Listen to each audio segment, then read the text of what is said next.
Acho que vou começar com quem eu sou. Acredito que seja o mais racional dada a natureza do que estamos lidando aqui. Meu nome é Maurice Ivanov e sou caçador. Não qualquer caçador, pois minhas presas não são animais comuns da natureza. Eu caço as coisas que te caçam. Faço parte de uma organização secreta que lida com esse tipo de criatura. Operamos além das fronteiras do governo e da nação. Todos os líderes mundiais sabem da nossa existência e nos ajudam se precisarmos de armas, homens ou recursos. Somos os principais em comando, pois nosso foco é proteger a humanidade e nada dessa bobagem política atual nos impede de fazer nosso trabalho. Agora que você tem uma ideia aproximada de quem eu sou e o que eu faço, deixe-me dizer por que estou escrevendo isso. Algum tempo atrás, a organização foi contatada por um informante não humano em um caso de esfinge. Algum idiota não conseguiu responder ao enigma da esfinge e estava prestes a ser comido, quando a criatura não humana que nos contatou comeu a esfinge. E claro, a comunidade da esfinge por sua vez havia ficado zangada e queria sangue, então fui chamado para resolver isso. Eu tenho o arquivo do caso que diz o seguinte: Arquivo do caso 325.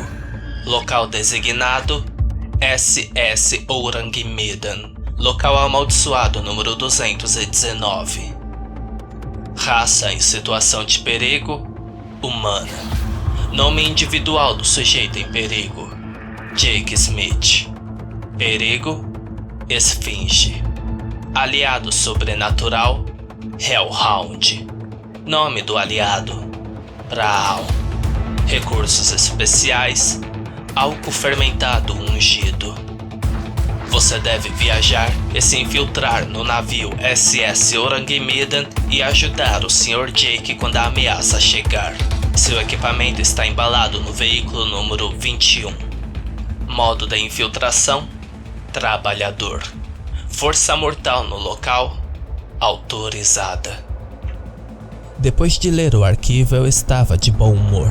O objeto amaldiçoado de número 219 era Orang Medan, na qual trabalhei antes de ser promovido a agente de campo, e o aliado sobrenatural era Braal, um velho amigo meu. Além disso, esfinges são fáceis de matar, então esse era um trabalho fácil. Mas como me enganei pensar assim.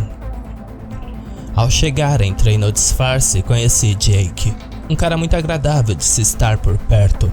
Até mesmo Braal gostou dele e isso é muito difícil de conseguir de um Hellhound.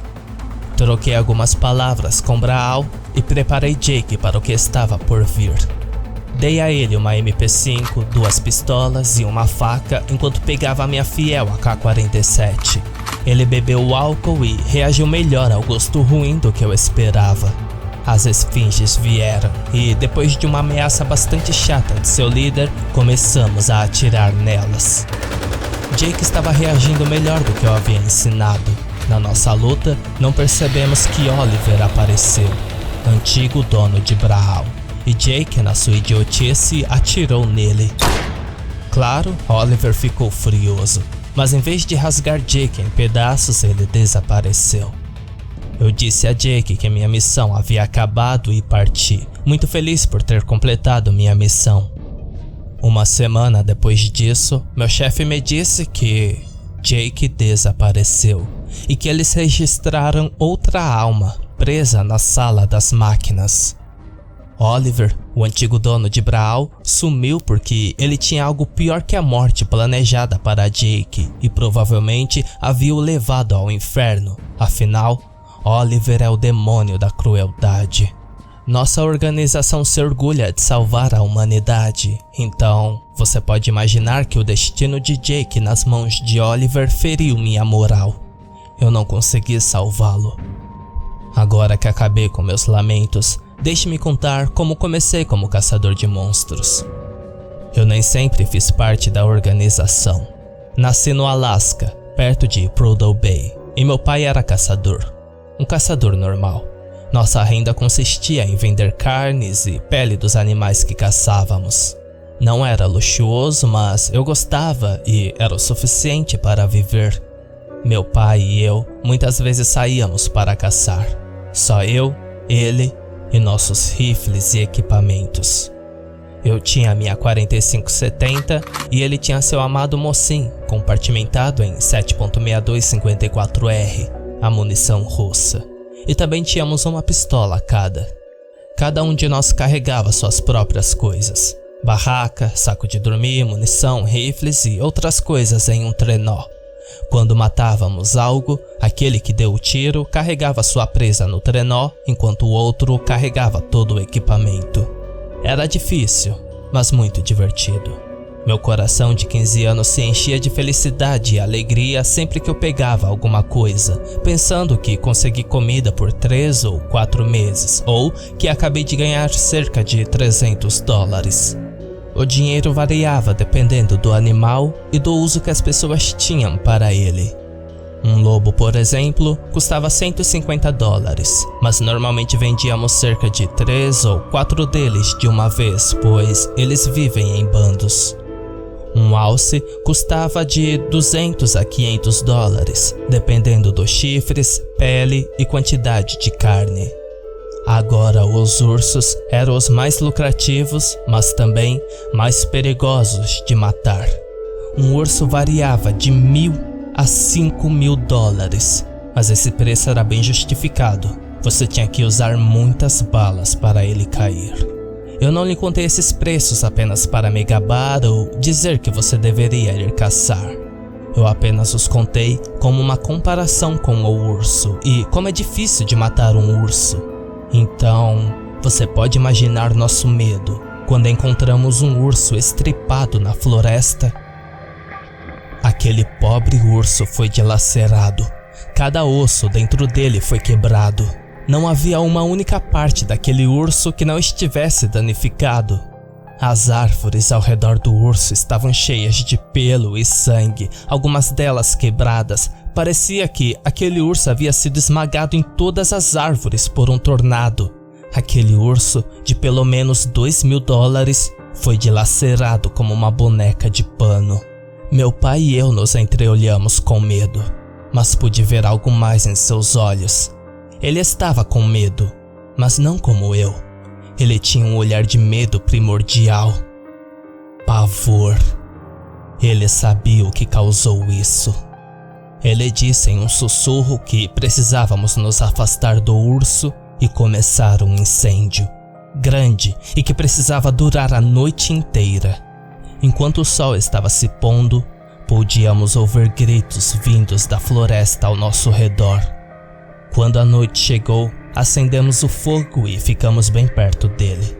Perguntei ao meu pai o que estava nos caçando e ele disse apenas uma palavra em um sussurro bem baixinho: Wendigo. De alguma forma, essa palavra me fez temer o destino, embora a nunca tenha ouvido antes. De sua mochila, ele tirou 2 pequenos pacotes de bala, um para minha arma e um para a arma dele. Carreguei-as no meu modelo 1895 e perguntei-lhe o que era. A resposta foi novamente um sussurro baixinho: balas de prata. Eu lembrei quase instantaneamente dos filmes de lobisomem que assisti quando era criança. Mas meus pensamentos foram interrompidos por um grito de socorro vindo da floresta. Depois outro e mais outro. Os gritos eram estranhos. Todos eram iguais e, não quero dizer as mesmas palavras, eram idênticos em sotaque, tom, timbre e volume. Era como uma gravação tocando na floresta. Olhei para meu pai e ele disse com sua voz mais firme: não se mova, é um truque da criatura. Fiz o que me foi dito, não querendo morrer, mas na minha visão periférica vi um movimento. Eu mirei e atirei, o tiro sendo seguido por um guincho desumano tão alto que quase estourou meus ouvidos. Meu pai jogou um gancho nele e o arrastou para nós. Tinha a pele cinzenta cobrindo seu corpo esbelto e seus olhos eram de um verde radiante. Meu pai pegou sua faca e esculpiu em seu coração. Então ele cortou o corpo com um machado e jogou seus restos no fogo. Naquele momento, o fogo ficou mais brilhante, como se fosse alimentado por gasolina, e eu pude ver cerca de 1 dúzia dessas criaturas ao nosso redor em um círculo. Mesmo que acertássemos todos os tiros, não tínhamos balas suficientes, mas quando o fogo os iluminou, eles recuaram. A noite estava horrível, o silêncio da floresta sendo quebrado por gritos ocasionais de socorro ou gritos agudos. Quando amanheceu, voltamos para a casa e papai fez uma ligação. Pouco tempo depois, alguns jipes pretos vieram e levaram meu pai para a floresta. Eles voltaram pouco depois para deixar meu pai. Em seus baús, pude ver cerca de 20 caixas de prata do tamanho de uma caixa de sapatos. Essa foi a primeira de muitas caçadas que se seguiram. Eu poderia incomodá-lo, perguntando a meu pai o que era um mendigo, mas não havia o porquê, pois eu tinha visto a criatura com meus próprios olhos. Já está ficando tarde, então vejo vocês amanhã.